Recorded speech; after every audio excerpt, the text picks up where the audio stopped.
away from Montana. He's the man. Give him a big hand. Rachel!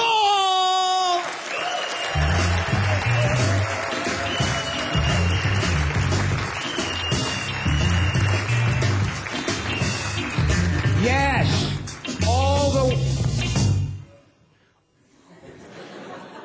All the way from Montana, ladies and gentlemen. That's right.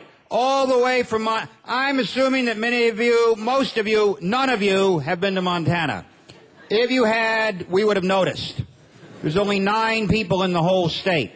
Lovely state, Montana. The police will pull you over because they're lonely. That's Montana. I live in a very flat part of Montana. When I say flat, forget the lowlands. I'm talking flat. Flat. You can watch your dog run away for 3 days. That's how flat Montana is. Just sit on the porch and watch him go. Run, little Scruffy. Look at his tail. He's in Nebraska. But, not a lot of comedy there. And that's why I am in Belgium, ladies and gentlemen. That's right. I have come to Belgium to be famous. I want a sandwich named after me. I think that is the height of stardom. You know, these delicatessens in New York, they have lots of delicatessens there, and you walk in, and all the sandwiches are named after famous people. Like you can go in and order the Barbara Streisand or the Neil Simon, right? And I was sitting in this delicatessen in New York thinking, God, how great would it be if they could name a sandwich after me, right?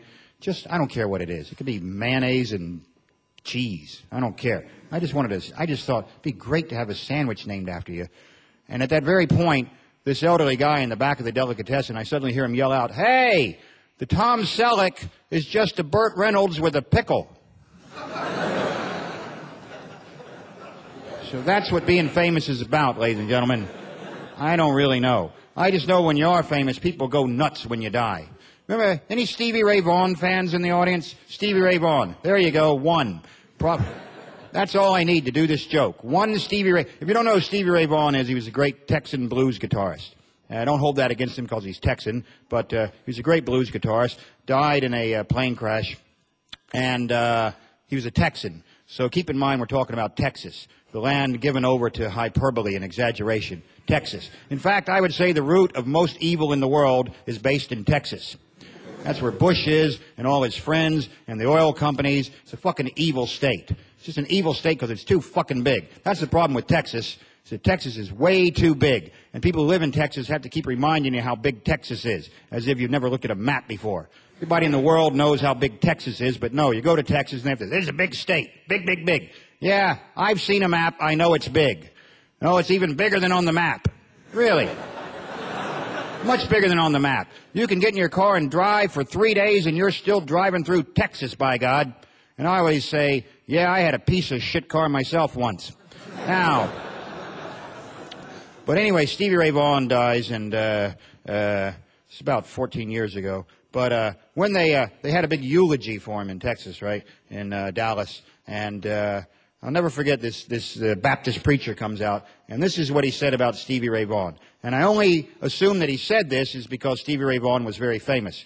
But the preacher comes out, and there's thousands of people gathered for this ceremony, this eulogy, and the preacher comes out and he says, "Well, people, I guess today God needed a new lead guitarist." What? I bet even God was up there going, "No, I don't. I don't need any more dead lead guitarists. I got no shortage. I got Jimi Hendrix right here. I've got plenty of dead lead guitarists." Right. So what was I talking about? I have no idea. Oh yeah, I'm from Montana. That's it. I like to go, I'm a big fan of the outdoors. Camping in the outdoor sense, not in running around in a dress. Camping. Do we have any people camp in Belgium? Do you have campers? You know, the tent, the woods, the bears, Belgian bears? Nothing? Wildlife?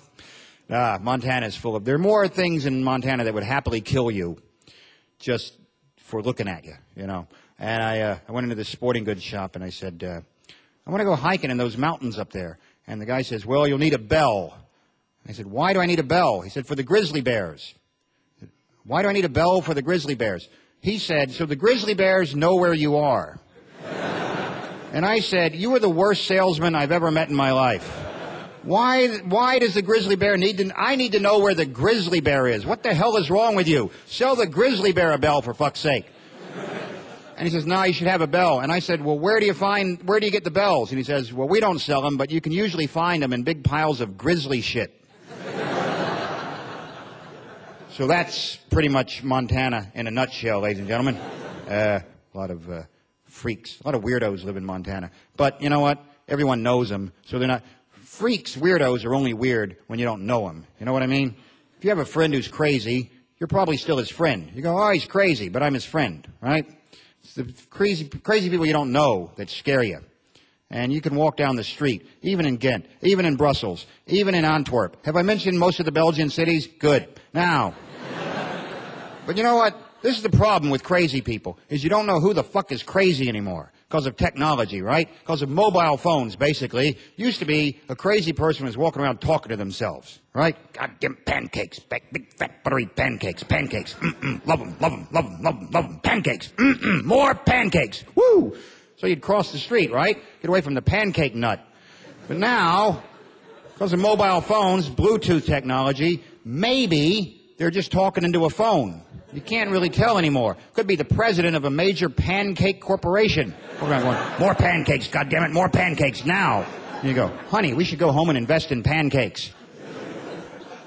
Because the truth is, you know, you don't really know who's nuts and who's not anymore. Everybody in this room probably has a friend, and you've argued with your other friends about this friend, and you go, that guy's nuts. And your friends will go, no, he's not, he's a genius. No, he's not, he's nuts. He's crazy. He's a genius. And you realize that that line between genius and insanity is very, very thin. You know what I mean? I'll give you an example. If you can play guitar and harmonica like Bob Dylan or Neil Young, you're a genius. If you make that extra effort to strap some cymbals to your knees, suddenly people across the street to get the hell away from you, right? Just because you added a percussion section to your legs, you're nuts. So, there's no real way to tell, right? I don't know what to tell you, people. The only really important thing that matters in life, I suppose, is the love of a good man or a good woman. How many people in this room are Belgian and not ashamed to admit they're in love? Come on. Who's in love? Did you hear that? Look at the pathetic response to that question. Look at most of you lonely bastards with no one in your life. A few people in the back. Yeah, I'm in love. Woo. She's not here right now, but I'm in love. I couldn't drag her to the casino, this clapped-out art museum that lost its funding, but no, I'm in love. Best thing in the world. But, you know, so I realize now, that's the kind of people who are watching this show. Lonely bastards. You people with no one in your life. Get a life. Turn off the fucking TV right now. Stop watching me and go out and get laid, you pricks. What the hell's wrong with you? That's your problem. You watch too many damn comedy shows. Nobody's interested in you. Everybody here is valid. You, sir, obviously in love. I can tell this is your lovely wife. Yeah. Good. How long have you been married, sir? Not married. Right. I think that's my... What's that? You're still together. We didn't even need to know, so there's been trouble in the past. That's what you're saying. You're telling me things you didn't even want to tell me. There's been some problems. How long have you been together, you two? 3.5 years, and you're not married? What the hell is wrong with you? Why are you wasting time? Obviously, this is the woman for you. Look at her. She's a gorgeous specimen, a lovely blonde, a Belgian beauty. What's that? Am I jealous? What are you, a psychologist? No, I'm not jealous. I'm asking the questions here, fella. Don't avoid the point. The point is 3.5 years, and clearly she's the woman for you. I can tell you're holding hands. Unless you're a hostage, ma'am, you're truly in love. Are you a hostage? If you're in trouble, we'll have the Belgian special forces in here so fast to rescue you. Nah, clearly you're in love, I can tell. You got that look in your eye. Yeah, 3.5 years. Christ. I believe in love at first sight. I believe in marriage at first sight. That's right. That's so far beyond love at first sight. I think you could walk out of this room tonight and marry the first woman who walked around the corner and have just as much chance of it getting along as if you'd known her for 3.5 years. I'll give you proof. Back during World War II, all those men came back. They'd marry the first woman they met. Consequently, lowest divorce rate of the 20th century. Why?